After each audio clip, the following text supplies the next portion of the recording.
The hospital room was a tomb of sterile white, the air heavy with the scent of antiseptic and sorrow.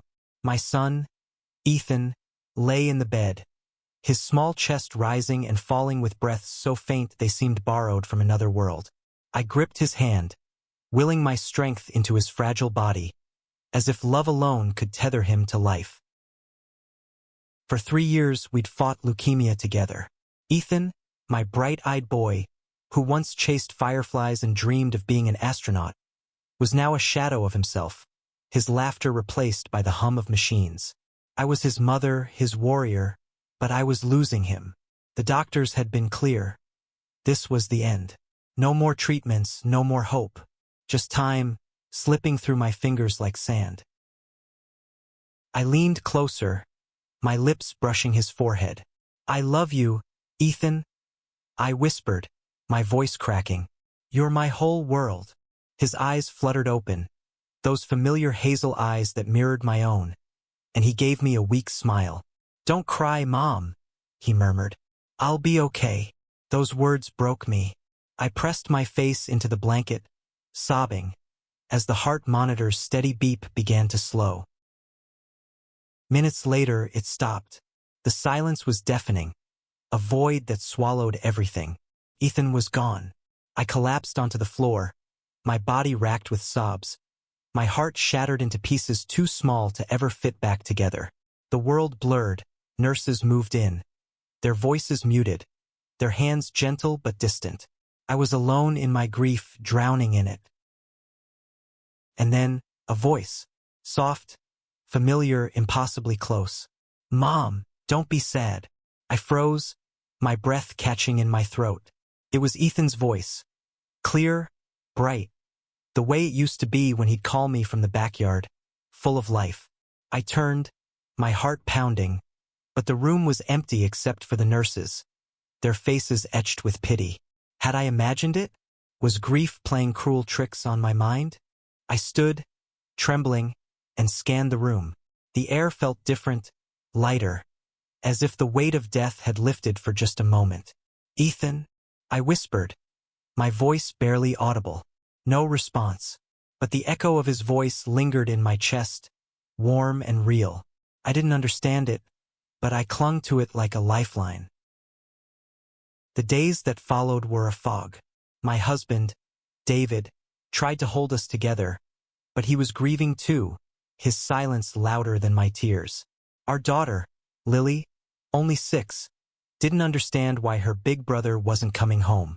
I couldn't explain it to her. I could barely explain it to myself.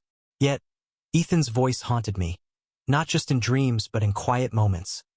While washing dishes, folding his old clothes, or staring at the stars he loved so much. "I'm okay, Mom." It would come, soft and certain, pulling me back from the edge of despair.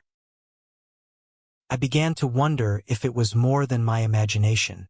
Was Ethan still here? Somehow? I'd never believed in ghosts or spirits. Science had been my anchor through his illness. But now I wasn't sure. I started talking to him, whispering into the empty air, asking for a sign. One night, as I sat in his room, clutching his favorite stuffed rocket, the lamp flickered. Not once, but 3 times in a rhythm that felt deliberate. My heart raced. "Ethan, is that you?" I asked. The lamp flickered again. David thought I was losing it. "Clara, you're grieving," he said gently, his eyes heavy with worry. "We all are. But it's not real." I wanted to believe him, to cling to reason. But reason had failed me when it couldn't save my son. I needed answers, and I needed Ethan. I started researching, books on the afterlife, forums about paranormal experiences, anything that could explain what I'd heard. Most of it was nonsense, but some stories felt eerily familiar. Parents hearing their children after they'd passed, feeling their presence in small, inexplicable ways. I found a local medium, Sarah, who claimed she could connect with spirits. David begged me not to go, but I was desperate. If there was a chance Ethan was reaching out, I had to know. Sarah's house was small, cluttered with candles and crystals. She was kind, her voice soft but firm. "He's here," she said almost immediately, her eyes distant. A boy young with a bright smile. He loves space. My breath caught. She couldn't have known that. He says he's okay, Clara. He's at peace, but he's worried about you. Tears streamed down my face as she described Ethan's laugh, his favorite constellation, things I'd never told her. He wants you to live, she said. For him. I left her house shaken but lighter, as if Ethan's love had wrapped around me like a blanket. But the grief didn't vanish, it never would. It was a weight I'd carry forever, softened only by the belief that my son was still with me, in some way. I began to notice small signs. A breeze when the windows were closed, a song on the radio Ethan loved, a warmth in my heart when I spoke his name. They weren't enough to fill the void, but they were enough to keep me going. By the end of that first month, I made a promise to Ethan, to myself. I'd live, not just for me, but for him, for Lily, for David. I'd carry his light forward, even through the darkness. But the voice, the signs, they were only the beginning. Something bigger was coming, something I couldn't yet understand. The weeks after Ethan's passing were a tightrope walk between despair and fragile hope. I clung to the memory of his voice, that fleeting, "Mom, don't be sad," like a sailor clutching driftwood in a storm. But the world kept moving, indifferent to my loss, and I had to find a way to move with it. Lily became my anchor.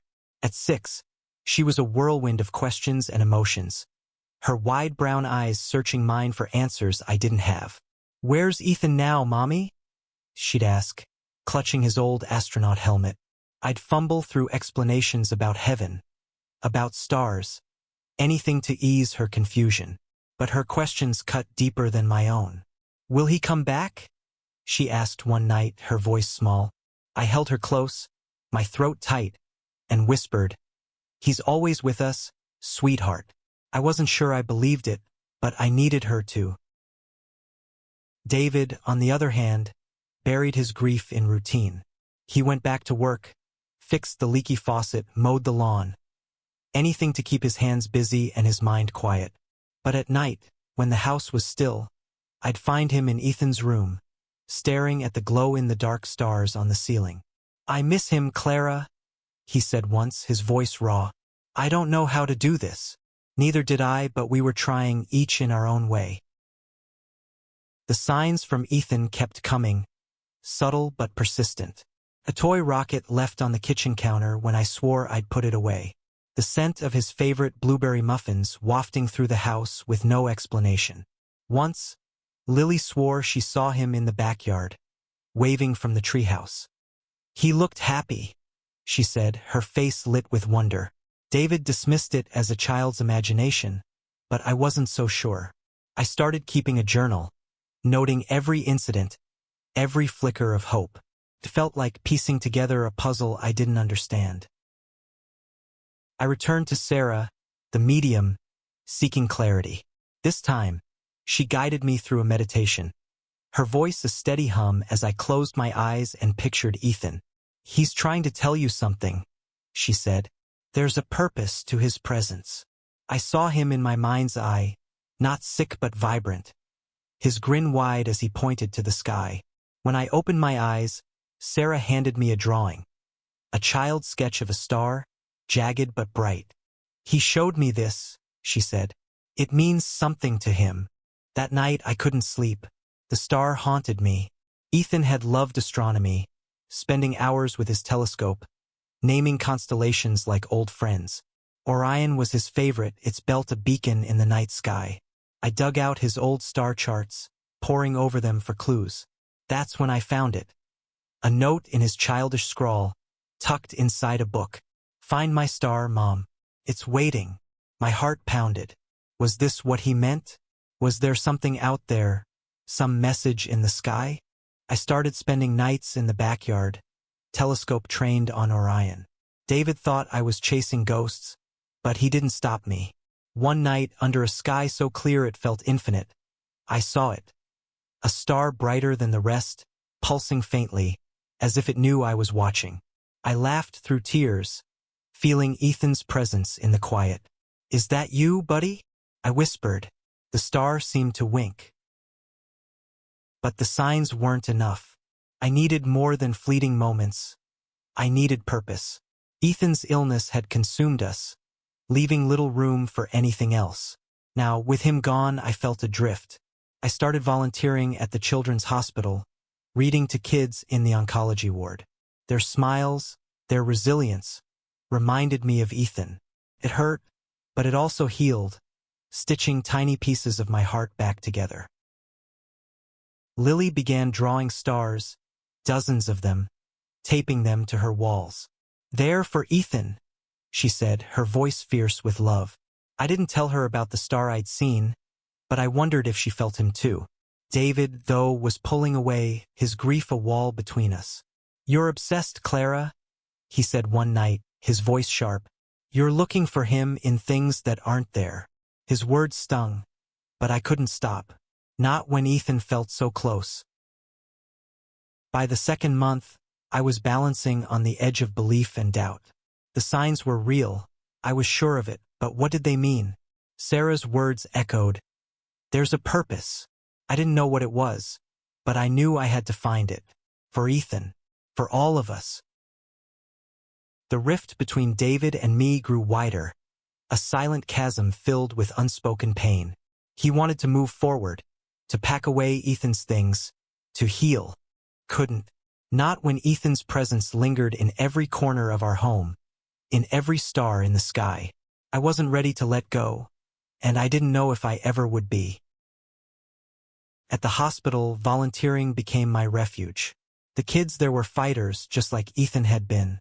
I read them stories of galaxies and heroes, watching their eyes light up the way his used to. One boy, Caleb, reminded me of Ethan so much it hurt. Same crooked smile, same love for space. When I read to him, I could almost pretend my son was still here. But when Caleb's mother thanked me, her eyes glistening, I felt a pang of guilt. I wasn't just helping them. I was searching for Ethan in their faces. The signs kept coming, each one bolder. One morning, I found Ethan's telescope pointed at Orion, though I hadn't touched it. Another time, Lily's star drawings were scattered across the living room, arranged in the shape of a heart. I showed them to David, hoping he'd see what I saw, but he just sighed. "Clara, you're seeing what you want to see." His doubt cut deep, but I couldn't shake the feeling that Ethan was guiding me. I went back to Sarah, desperate for answers. This time, she suggested a ritual, a way to open the channel to Ethan. It felt strange, sitting in her candlelit room, holding his stuffed rocket as she chanted softly. But when she spoke, her voice changed, younger, brighter. "Mom, you're doing great," she said, and I swore it was Ethan. "Keep going. Find my star." I left in tears, clutching the rocket, my heart torn between hope and fear. Was I losing my mind, or was Ethan really there? At home, I threw myself into research. I contacted an astronomer friend, Rachel, who humored my questions about stars. "There's no new star in Orion," she said, but she promised to look into it. Days later, she called, her voice excited. "Clara, there's something odd. A faint object, not catalogued, near Orion's belt. It's probably a comet," but she trailed off. I didn't care what it was. To me, it was Ethan's star. I started a blog, writing about Ethan, his love for space, and the signs I'd seen. To my surprise, it resonated. Other parents, grieving their own losses, left comments, sharing their own stories of signs. Feathers, songs, dreams. I wasn't alone. The blog became a community, a place to honor our children. I called it Ethan's Star, and every post felt like a letter to him. Lily, meanwhile, was struggling. She'd started having nightmares, waking up crying for Ethan. I held her, singing the lullabies I used to sing to him, but it wasn't enough.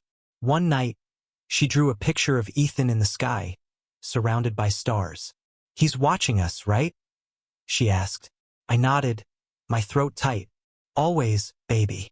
David's frustration boiled over one evening. "You're turning our grief into a spectacle," he snapped, pointing at my laptop.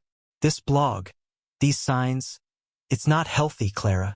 I wanted to scream, to tell him he was wrong, but I saw the pain in his eyes. He wasn't just angry, he was scared. Scared of losing me to my obsession. Scared of a future without Ethan. I reached for his hand, but he pulled away.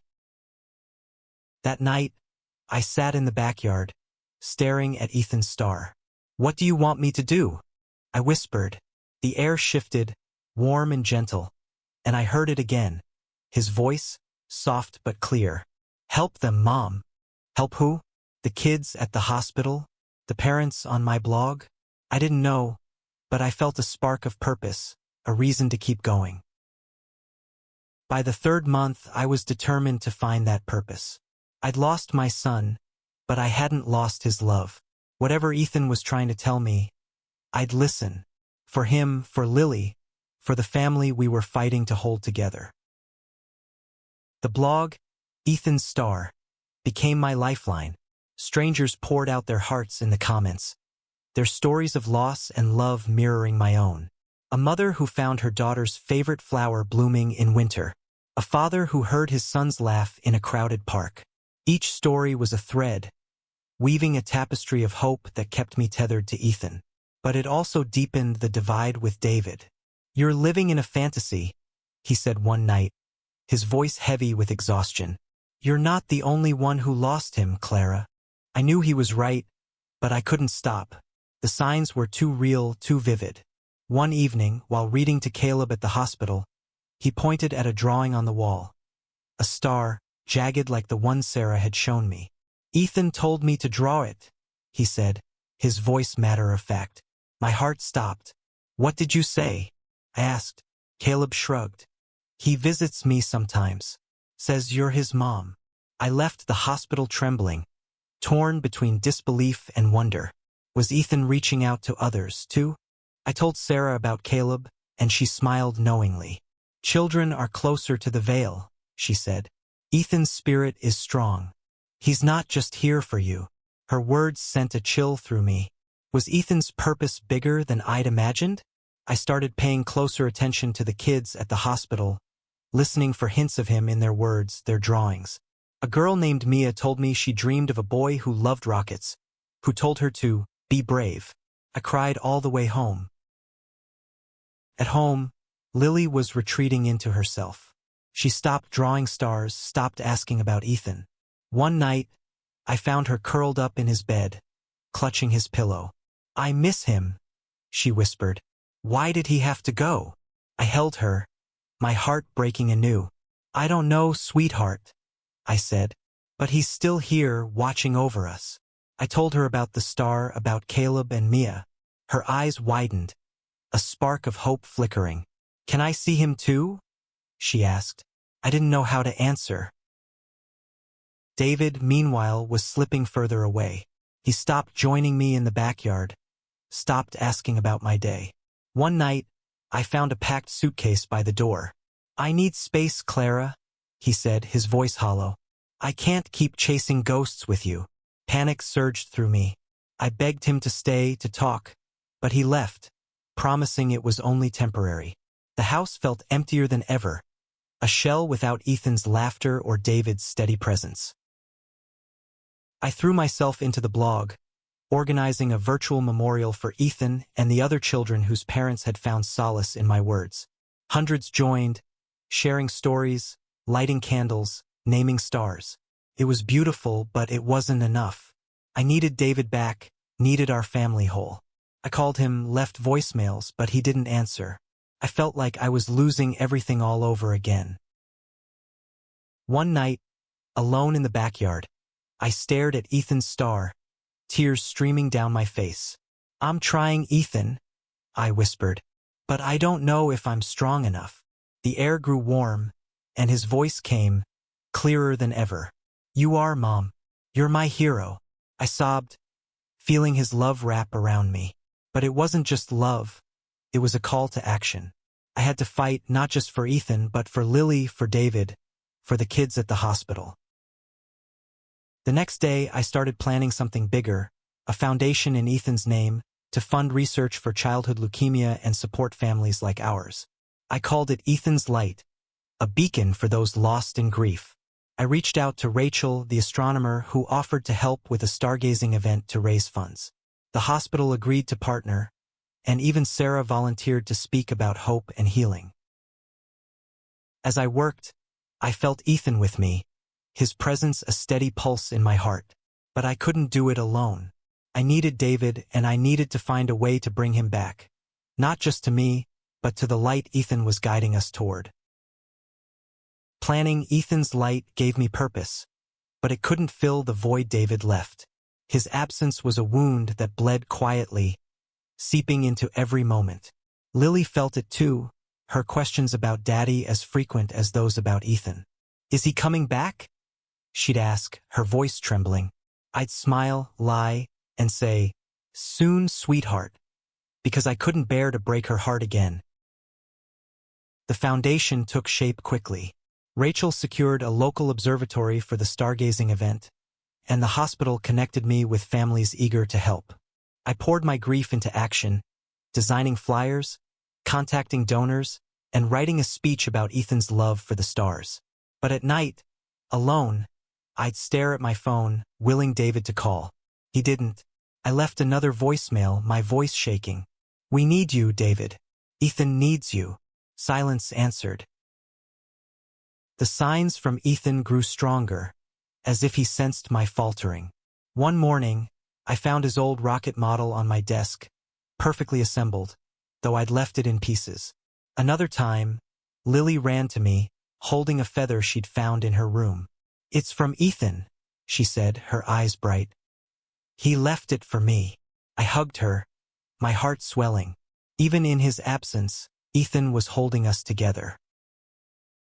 I invited Sarah to the stargazing event, hoping her insight would inspire others. She agreed, but warned me, "Ethan's spirit is restless. He wants you to heal, but he's worried about David." Her words haunted me. Was Ethan trying to reach him too? I tracked David down at his brother's house, where he'd been staying. I knocked, my heart in my throat, but when he opened the door, his eyes were cold. "I can't do this, Clara," he said. "Not the foundation, not the signs. I just want to grieve in peace." I wanted to scream, to shake him, but I saw the exhaustion in his face. He wasn't just grieving Ethan, he was grieving us. "Please," I said, tears falling, "come to the event. For Lily, for Ethan." He didn't say yes, but he didn't say no either.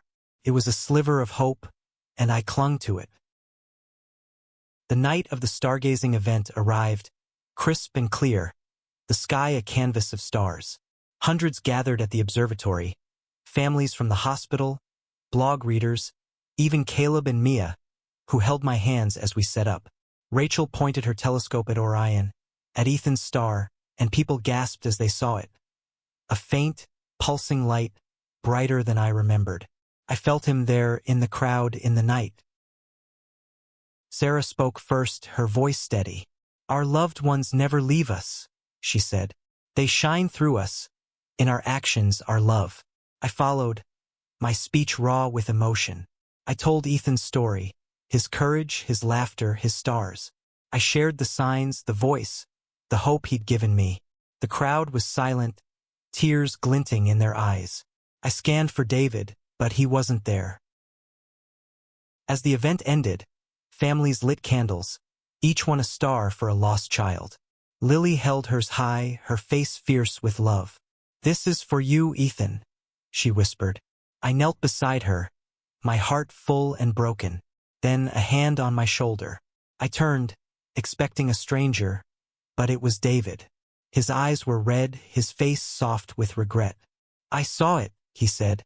"The star." I felt him. We fell into each other's arms, sobbing, the weight of our grief shared at last. He'd come not for me, but for Ethan. For us. The crowd faded, and it was just us, Lily between us under Ethan's star. I heard his voice again, soft and warm. "You did it, Mom."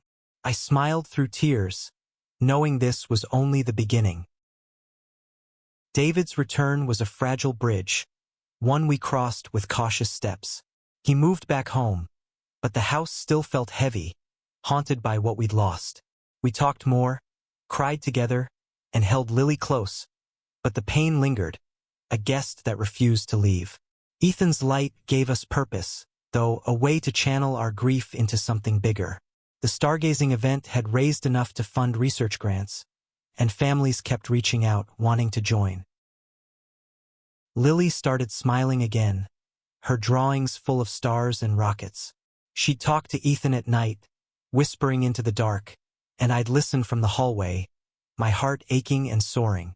David joined me in the backyard one night, his arm around me as we looked at Ethan's star. "I'm sorry," he said, his voice low. "I didn't believe you, but I feel him now." I leaned into him, grateful for this small step toward healing. The signs didn't stop. A breeze would carry Ethan's favorite song from a neighbor's window. His telescope would shift slightly, always pointing to Orion. Caleb, now in remission, told me Ethan visited him in a dream, saying, "Tell Mom I'm proud." I shared these moments on the blog, and it grew, connecting thousands of grieving parents. We weren't just mourning. We were celebrating the light our children left behind. But not everyone understood. Some called me delusional, accusing me of exploiting Ethan's death. A local reporter wrote a skeptical article, questioning the signs and my sanity. Stung, but I kept going.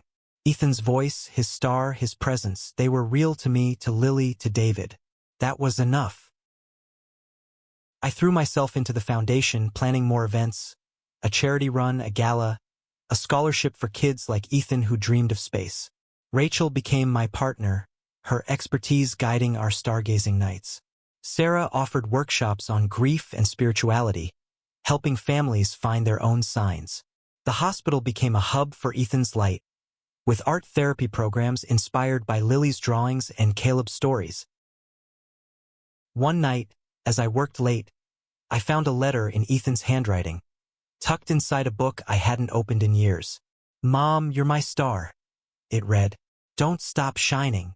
I sobbed, clutching the paper, feeling his love across the divide. I showed it to David, and for the first time he cried openly, his walls crumbling. "He's really here," he whispered. We held each other, Lily asleep upstairs, under a sky full of stars. The foundation grew, but so did the challenges. Donors were hesitant, worried about our unorthodox approach. The hospital pushed for more traditional programs, less focus on the spiritual. I fought for Ethan's vision, for the hope he'd given me. At a board meeting, I shared his letter, my voice steady despite the tears. "This is why we do this," I said, "for love that doesn't end." The room was silent, then erupted in support. We keep going. As the 4th month passed, I felt Ethan's purpose taking shape. He wasn't just my son. He was a light for others, a guide through the darkness. But there was more to do, more to understand. His voice was quieter now, as if he knew I was finding my way. I wasn't ready to let go, but I was ready to carry his light forward, with David and Lily by my side. 6 months after Ethan's death, Ethan's light was no longer just a dream. It was a movement. We'd funded 2 research grants, launched an art therapy program, and held monthly stargazing events that drew hundreds. Families found solace in sharing their stories, their signs, their stars. But the work was exhausting, and the grief, though softer, never left. It was a quiet companion, present in every smile, every victory. David and I were rebuilding slowly. We'd started therapy, learning to navigate our pain together. Lily was thriving, her laughter a balm for our wounds. She'd written a story about Ethan, the star boy, who watched over the world from Orion. We read it at a gala, her small voice filling the room, and there wasn't a dry eye in the house. "He's proud of us," she said, and I believed her. The signs were less frequent now, as if Ethan knew we were finding our footing. But they still came when I needed them most. A feather on my pillow after a hard day. A child's drawing of a rocket at the hospital, with Ethan's name scrawled in the corner. His voice was rare, but when it came, "You're doing great," Mom. It was enough to keep me going. The foundation faced setbacks. A major donor pulled out, citing controversy over our spiritual focus. The reporter's article had left a mark, and skeptics trolled the blog, calling me a fraud. I doubted myself sometimes, wondering if I'd built this on delusion. But then I'd see Caleb, now healthy, laughing under the stars, or Mia, whose dreams of Ethan gave her courage through chemo. They were proof that this was real. One night, at a stargazing event, Rachel showed me new data. A faint object near Orion, still uncatalogued, still pulsing. "It's not a comet," she said, her voice tinged with awe. "I don't know what it is." I smiled, tears in my eyes. I knew. It was Ethan's star, his light, guiding us all. David spoke at the event, his first time sharing publicly. "I didn't believe at first," he admitted, his voice steady. "But Ethan showed me. He's in the work we do, the love we share." The crowd applauded, and I reached for his hand, feeling whole for the first time in months. As the year closed, we held a memorial for Ethan's birthday.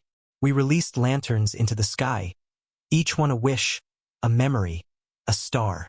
Lily's rose highest, glowing bright against Orion. I felt him there, not just in the sky but in us, in the families we'd helped, the hope we'd built. His voice came one last time, soft as a breeze. "I love you, Mom. Keep shining." I would. For Ethan, for Lily, for David, for every family touched by loss. His light wasn't gone. It was in us, burning bright, forever. And as I stood under his star, I knew we'd never be alone.